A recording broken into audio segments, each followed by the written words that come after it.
Last time we did standard costing in depth, we looked at standard costing coinciding with process costing. And today, it's literally this homework is just to retouch on the variances that we spoke about. We did say that standard costing, it's an indication of the target. It's a practical target that you set for your company, how you buy your material, how you employ people. Are you taking skilled people or not? What type of machines do you have? If they're existing, are they repaired? So standard costing is broad in terms of practical targets as opposed to budget, which takes into account inflation, CPI. Sometimes you find that it's far remote from what actually happens. So standard costing is the bridge between budget and actuals. Okay, so the homework that you had was that it was a one-man P2I limited for 2007 financial year, and the standards per unit for the product were as follows. They gave you direct materials, they gave you direct labor, they gave you variable manufacturing overheads, they gave you selling price. Okay. Then the actual results, you were given direct material, they gave you the quantity, 5 kg per unit, but they haven't given you the total cost. Direct labor, it was 94 Rand per hour, and they didn't give you the actual hours worked, but they gave you the total cost. Variable manufacturing overheads, they tell you that the driver is hours, and they gave you the total cost. In terms of sales, they tell you that they actually sold 50,000 units of the final product were produced and sold this year, and the total sales that they've made is 3.4 million. Now, this is what I like the most about this question. They give you the variance that they've already calculated. So it was quite different. Remember, I did say that with every single topic, try to see 3 ways that it could be tested, because that will open up so that you don't cram as to this is how standard costing questions are. And then next thing, they give you the variance calculated, and then you are saying, but in the examples, they never showed me such these questions, and you practice so that by the time you get into the exam, you know that and the principle. So no matter how it's tested, you are at par and you are ready to tackle the question. So here the variance that were calculated was material quantity variance, and they even tell you that it's unfavorable. Remember, I told you that as much as you can calculate the variances, you need to indicate whether it's favorable or not favorable, but understand whether it's a material or labor, right? So the signs are very important, or stating or indicating what variance is favorable or unfavorable. So it was unfavorable. And if it's unfavorable, let me test it from you guys. When material quantity variance is unfavorable, what does it mean? Which one is more than the other? When material quantity variance is unfavorable, which one would be more than the other? I'm posing it to you. The unfavorable will be more. What would be favorable? Remember, how do you calculate quantity variance, guys? It actually means that what we budget, the actual ones, they were more than the estimated. That means it's gonna be favorable. But if we view the actual, it's less than the estimated, that means it's unfavorable. As I was saying, quantity variance, it's if, let's say, you're expecting to use 5 meters of your cloth, but when you are making these dresses, you ended up using 10 meters of your cloth. This makes it unfavorable because you used more of the cloth than you expected. So your actual is more than what you targeted. Is it clear? All good. Oh, good. Then total material variance, it's favorable. Remember your total material variance, it is made up of your material, your quantity variance and your price variance. So if it is favorable, that means that, because this one is a negative, that means that the other portion, the price variance, that favorable price variance was able to absorb this 100. I'm just saying, from reading this question, you are able to make these things in your mind to say that, what does this mean? What does this mean? So that by the time you get to the questions, you are not confused. So they ask us, calculate the actual price per kilograms of your direct material. How did you guys calculate your actual price per kilogram of your material? Because remember, we are given direct material, which is 5 kg per unit, but we don't know the total cost. How did you guys work out the actual price for this material? Any idea how you would attempt this one? Okay, it's the standard price, which is 24 Rand, right? Times, those are standard prices per unit. So that's 24 Rand times your 5 kgs per unit, which was utilized, okay? Plus times your units that were produced, because they told you 50,000 units of the final product was produced and sold. So times 50,000 plus your favorable material price variance. Okay. Which is 150,000 Rand, which would be the material, total material variance, which is favorable, plus your unfavorable. So obviously you got to work it backwards. In order to get your price variance, which is 150,000 Rand. So add that to that, it should give you your total price, actual price. Okay, so yes, but I like what it's not yet done, because they want per kilogram price, and then you divide that by your total quantity utilized, which would be 5,000 kilograms per unit times the 50,000 units. So you got to divide that by 250,000 units, kilograms, basically.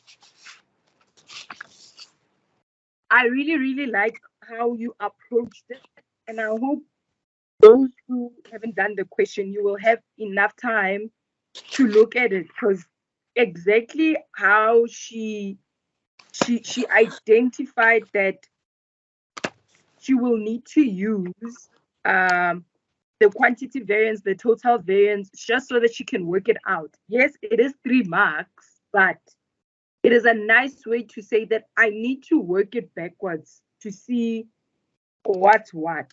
So let's look at the solution now. So materials that we have here is that our total variance, as I've mentioned, it's 50,000 favorable. Our quantity variance, it's given, it's 100,000 unfavorable. Okay. So in order for us to calculate the purchase price variance, we had to calculate the standard price per kilogram first. And how you would do it is saying that 5 kilograms multiplied by the 50,000 multiplied by the SP, because this is our X. This is what we're trying to figure out. And the 1.2, they gave us that total cost. Then this is maths. So after doing your maths, you start seeing that your your standard price is R5.20. I hope you guys are still following here.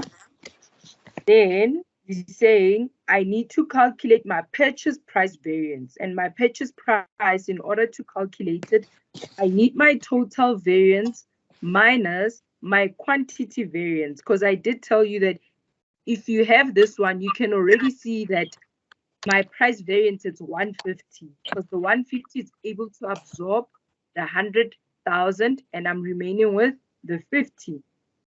So that means that my purchase price is 150,000 favorable. Then thereafter, I now can go and calculate my actual price per kilogram, which is what I was asked, by the way. So for you to calculate that, you now make AP your what? Your X. These are the kilograms, these are what you sold, these are the kilograms, this is what you sold. This is the R5.20 that you sold for in part A. Then you do your maths as to saying that what is my X? Then at the end, you are left with R4.60. That is your actual price per kilogram. Are we all together? So Fiona, you did a good job in terms of seeing that you will need to work with working with variances and working backwards, so that you can end up seeing what was the actual price, what was the standard price, and you are able to answer the question.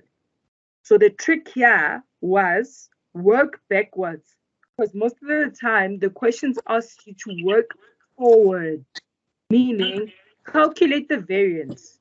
You would go use this formula on top. You'll be here using this formula and answering and answering. In this instance, this question was asking you to work backwards with the answer that you had. So you had to understand that, okay, for me to get purchase price, that means it's total variance minus quantity variance. In order to get the actual price, what variables do I have? What is my X? Your X would be what you're trying to resolve. Happiness. I hope so. Sorry, ma'am. Hey. Can I please ask on the purchase price variance, how is 50,000 favorable minus 100,000 unfavorable becomes 150 favorable? Because you don't even have to calculate it like this, right? You can already see it from, this is when I wish I had a chatbot. You can already see it that if my total variance is 50,000 and my quantity is 100,000 unfavorable, that would mean that this one is 150. Why? 150 minus 100 gives you a 50 that's favorable. Mm. You understand? Oh, because you were working it backwards. You work it backwards. This whole thing was working things backwards. Okay, thank you. So, then I'm just cautious of time because we've got 30 minutes left. Then you were asked to calculate other variances. I'm just gonna give you guys the solution so that you can see what was required. So I'm just gonna brush it very quickly because I'm just cognizant of time. So here you are asked to calculate the rate variance, the efficiency variance, and the total labor variance. These three are all interlinked. So let's look at it. Yes, you see, as I was saying, that this one, they even put it like 1, 2, 3, because they are all interlinked. So for you to get your rate variance, you know that you're looking at your actual hours, your actual labor rate versus your standard labor rate multiplied by the actual hours.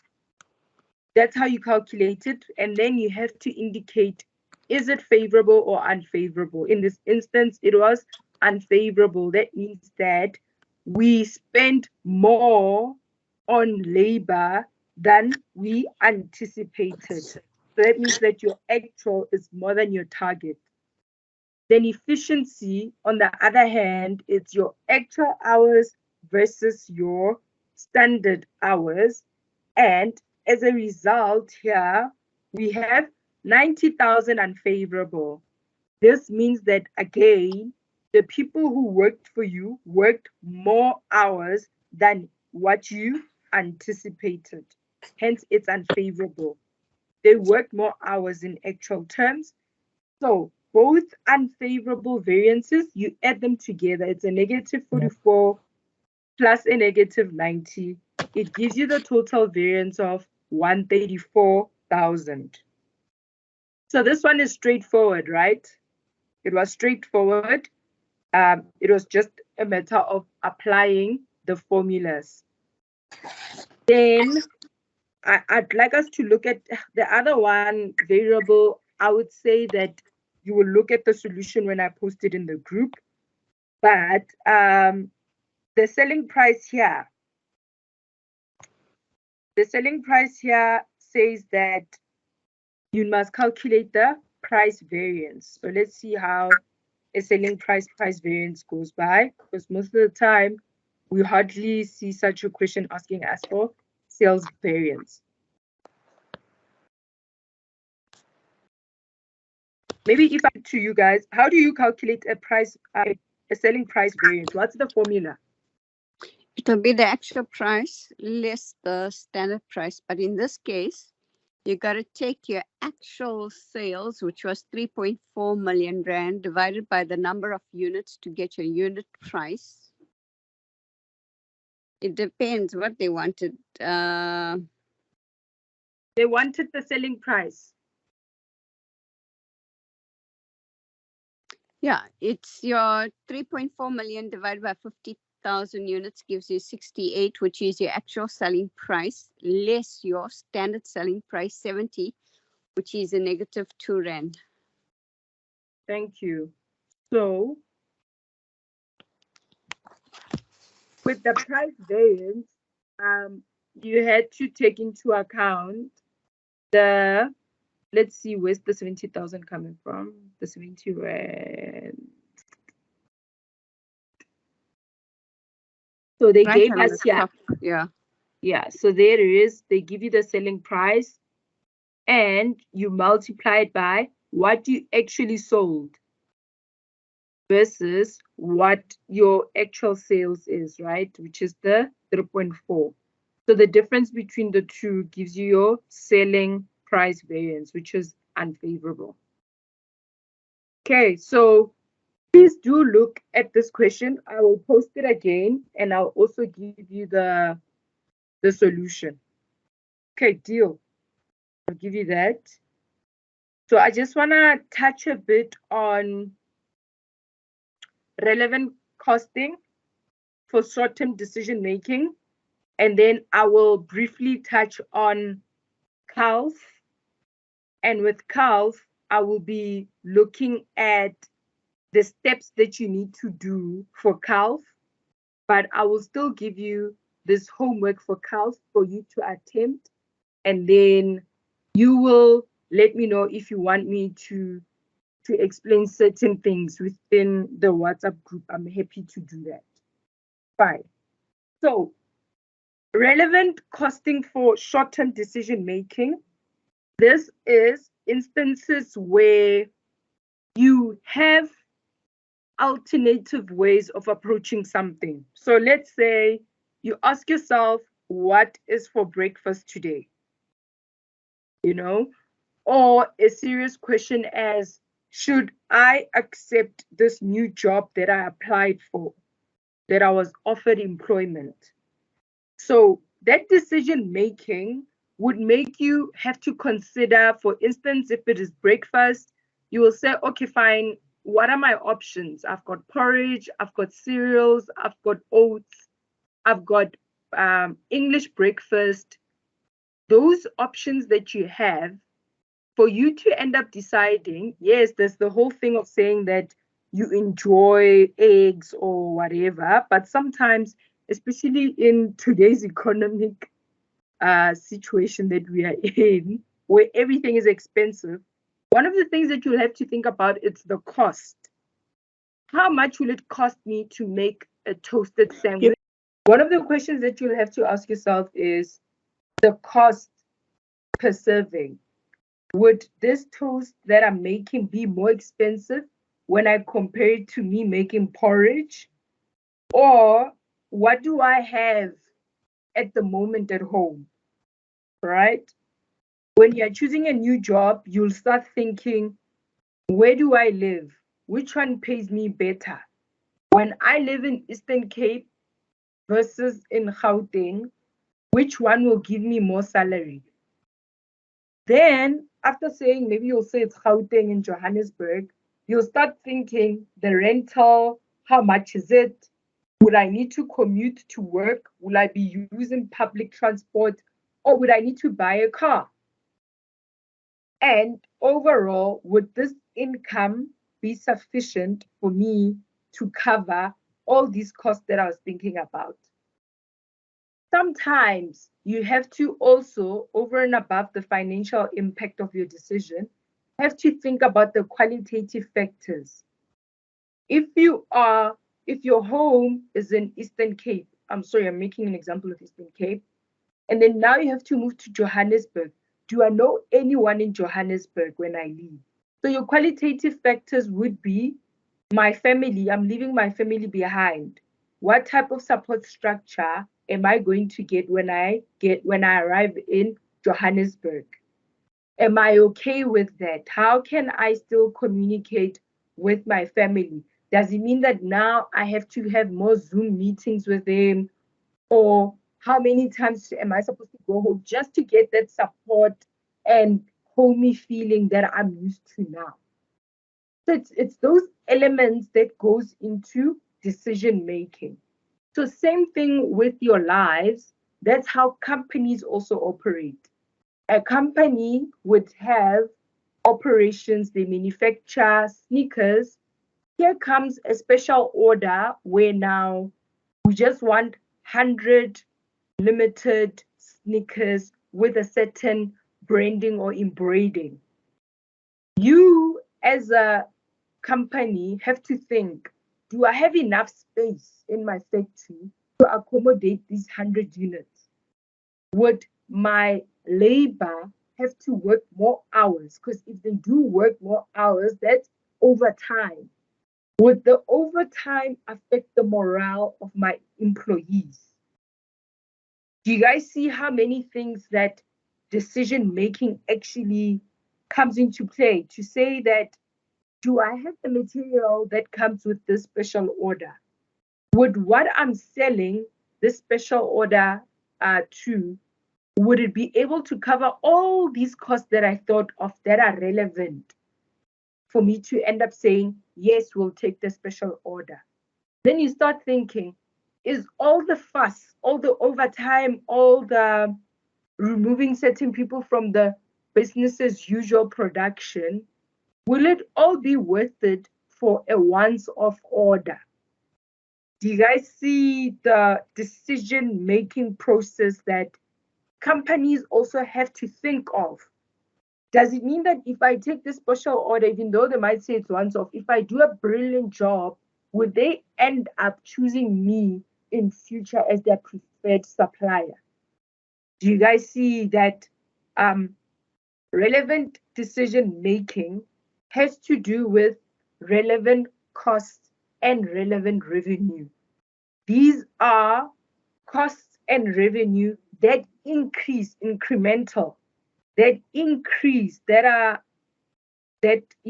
increase based on the decision that you're going to make. It's not costs that you already incurred. Those are sunk costs. Like you don't have to worry about those. But the ones that are incremental, the ones that take you from your normal procedure and changes because of what came, those are your relevant costs and revenue. And it's normally cash flow because cash is king at the end of the day. So you have to look, does this cash, is it going to be additional or am I reducing my cash flow? And also, there's another factor in relevant decision making, which is opportunity cost. What am I foregoing by taking this order? Just one question. Some costs is normally a normal cost. Do tell. I'm asking. Maybe give me an example so that I understand. Because it's like Like your making a rental. statement, but you're Your asking. rental, it's fixed. It's a Yeah. normal operating cost. Yeah, so in such an instance, it's sunk because you're gonna incur it whether you take this new order or not. The only thing where your rent will be relevant is if you will need to use more space and they charge you for that space. You have to factor it in when you are doing your relevant costing. Am I making sense? Yes, you are. Yeah. Thank you. Pleasure. So, Thanks. with that being said, you will need to understand those elements of saying that what does it actually cost me to do this thing? And I always say that relevant costing has to do with life, hey, because it's also the decisions that you make in your real life in real terms where you're saying, if I go here, if I do this, would it cost me passing my my test? Would it cost me? You start thinking about those things. Would it, if I forego this opportunity cost, if I forego this, would it make sense for me to continue and focus on this element that I'm looking at? So it's that decision making that's very key for one to always think about. So sometimes some of the questions would be, let's say for instance, if it's a company, they will ask you, does it make sense for us to buy from the supplier? Or do I have to outsource it? Do you guys understand? Like sometimes you look at certain things and say, can I outsource this? Or is it worth it for me to actually make it? Or should I make it? Which one is cheaper? Is it then referring to like profit maximization? I haven't studied this unit, so I'm going to bug you a bit. No, but you're making sense. So let's talk about it. So what do you mean? It means that, okay, if I got a normal run in the factory plant, right, and I've got this new special orders that you're talking about sneakers, okay, let's say we're making Puma sneakers, and then we get a special order for a Nike sneaker. But the Nike sneaker,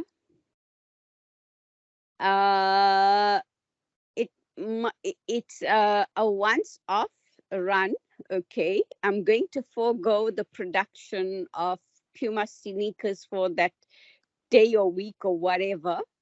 Okay, I may and then it becomes it's profitable because I got a higher selling price.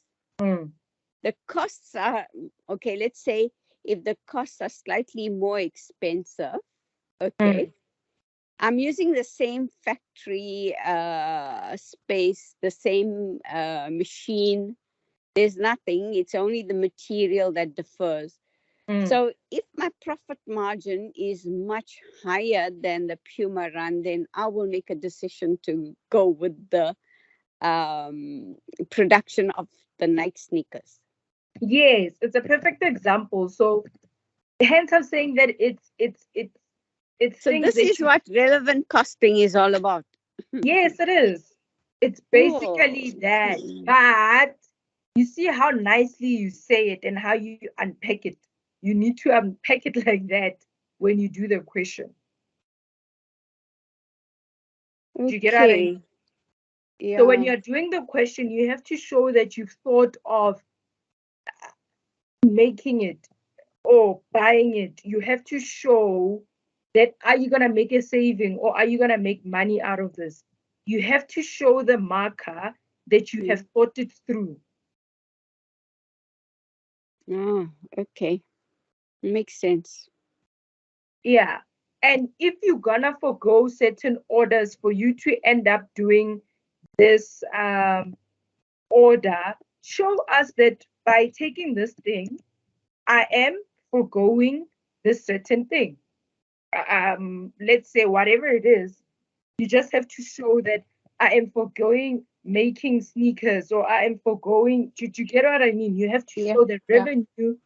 That's what we call opportunity cost. You have to show the revenue that you're going to lose by partnering with Reebok instead of. So, okay, as I said, I haven't been through this section. I've just written Factor 602 yesterday, so it was a nightmare for paper, but yeah. Sorry.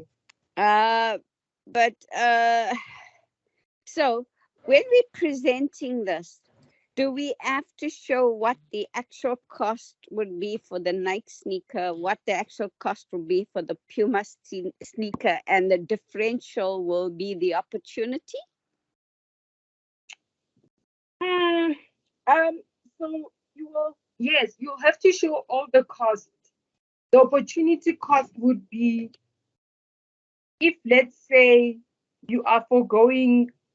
If let's say, okay, fine, let's make an example. So yes, I own a sneaker situation. I order um, a sneaker factory, and I used to have an order or a relationship with Nike.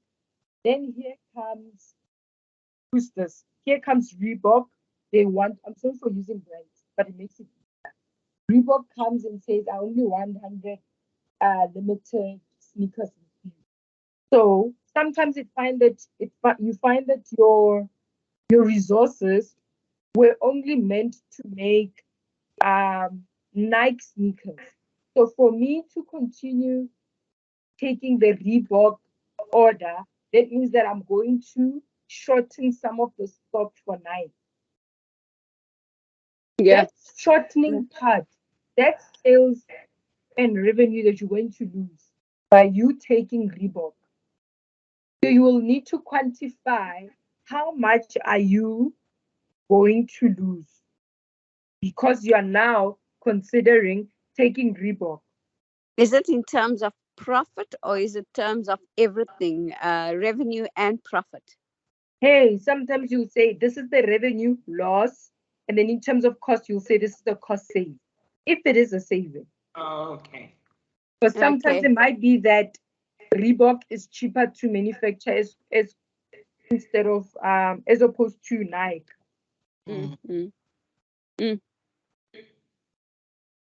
So relevant costing, you have to. Do you see how we're talking about this?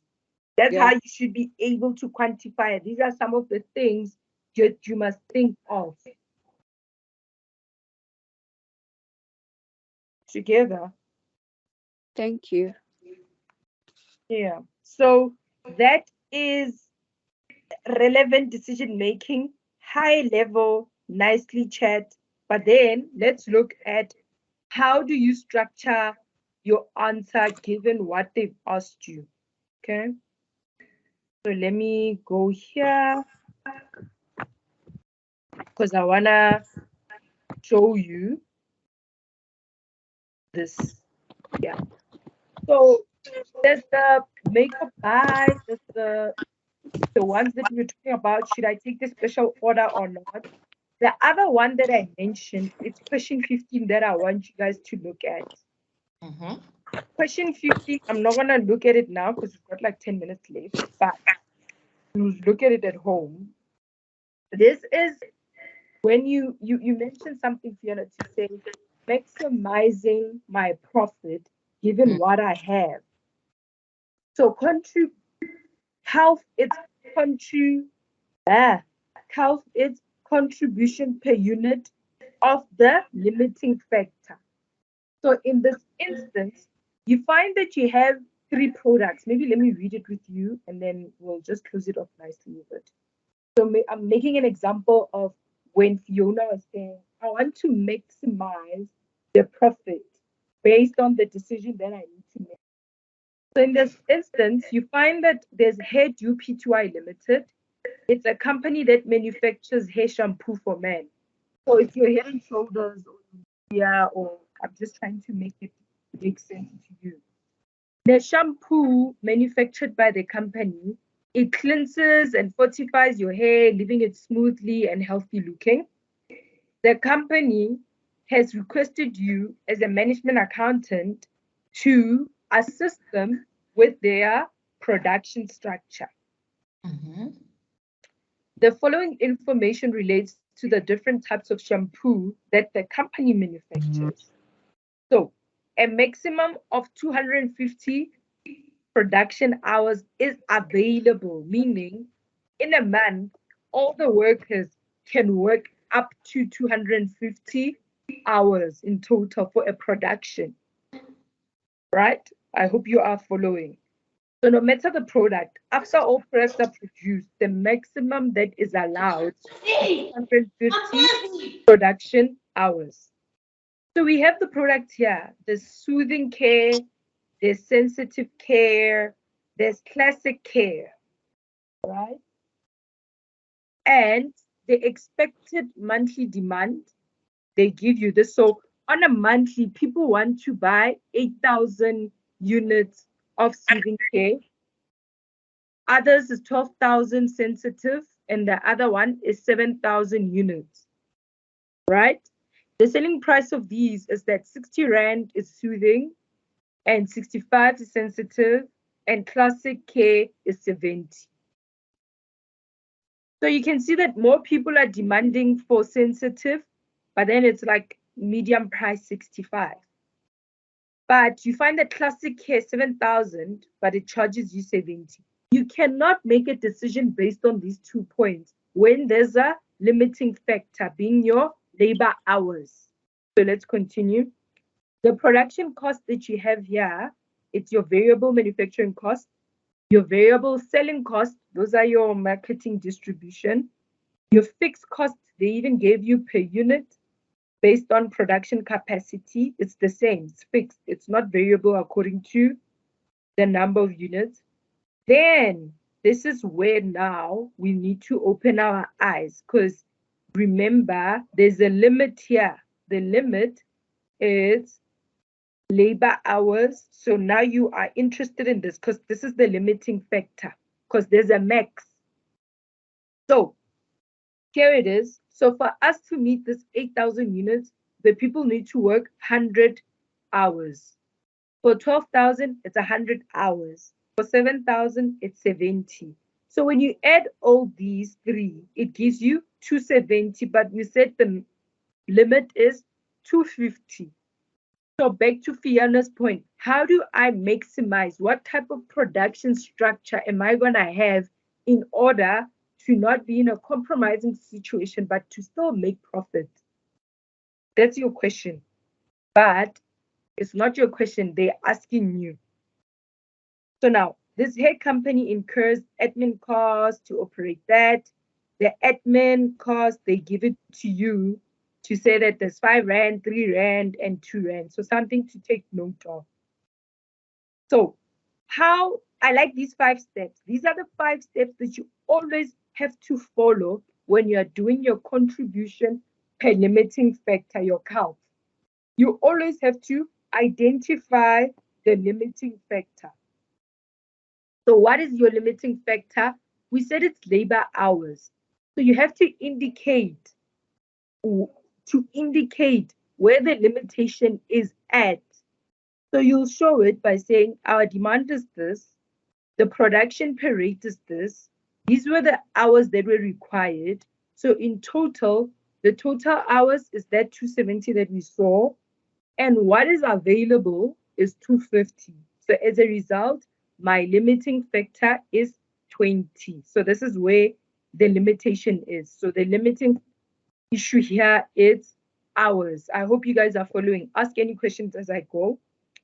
Then number 2, after identifying your limitation, you need to calculate how much is each product bringing into the entity. So what do I do? You remember your principle of saying, how do I calculate the contribution? So it's your sales minus all variable costs, all of them. So it's your variable manufacturing and your selling costs. Then we can see from here that which one makes the most. It's classic care, followed by sensitive. Then the last one, it's soothing.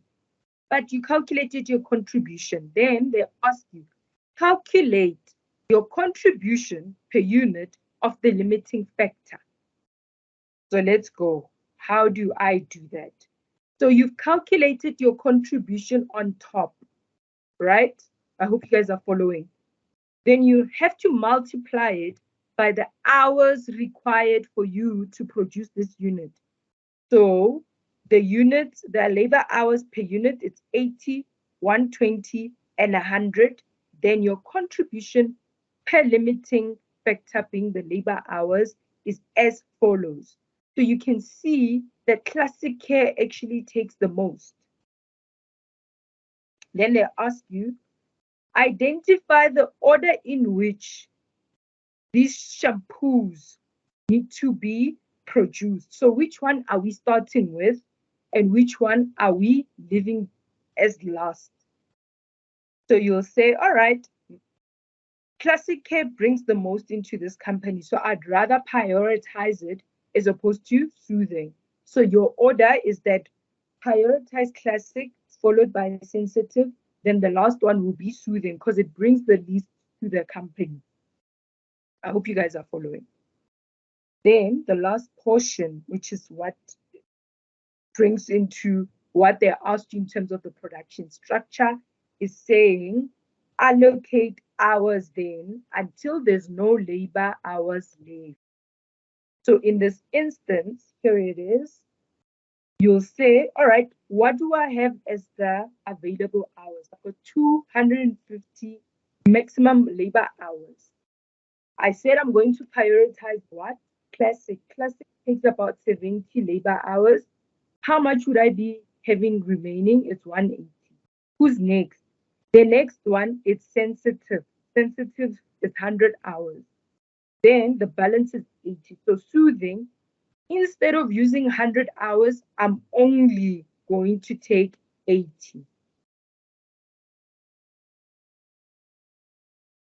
All right, so that's CALF. I think the last question that you would find in exams is to say, after allocating it this way, how does my income statement looks like?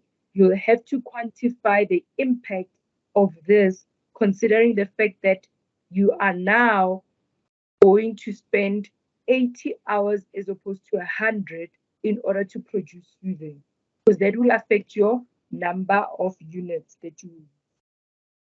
Are the limiting factors only limited to labor hours? No, limiting factor it's any resource of your company. So can be material. It could be anything. Machine hours. Yeah. Okay. All right. Sorted.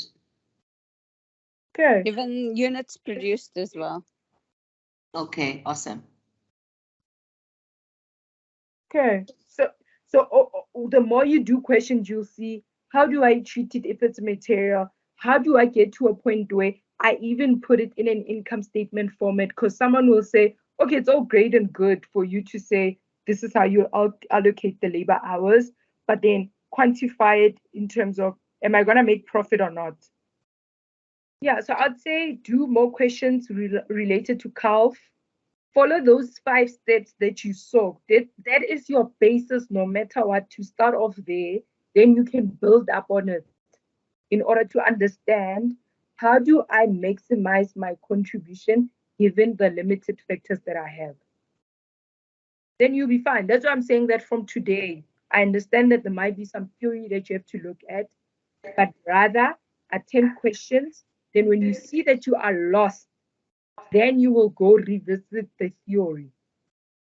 But practice exam technique, practice under time pressure, multiply each mark by 1.2 to see how many minutes you need to attempt this question. I think for my colleagues, what y'all need to do is that, okay, for now, since we're writing one day after each other, what I normally do is that I attempt a MAC paper in the morning, and then I concentrate on FAC in the evening. What works for you? Yeah, you can do that. Yeah. You know that you need a fresh, brand new mind when you are doing question one. I mean, when you're doing MAC, do MAC in the morning and then accounting. If someone is good, work something, but at the end, you need to do them both every single day. Exactly. You must have a plan and stick to the plan because you are writing soon. Stick to it, guys. It's just a few weeks. It's literally a week left. So you need to stick to it.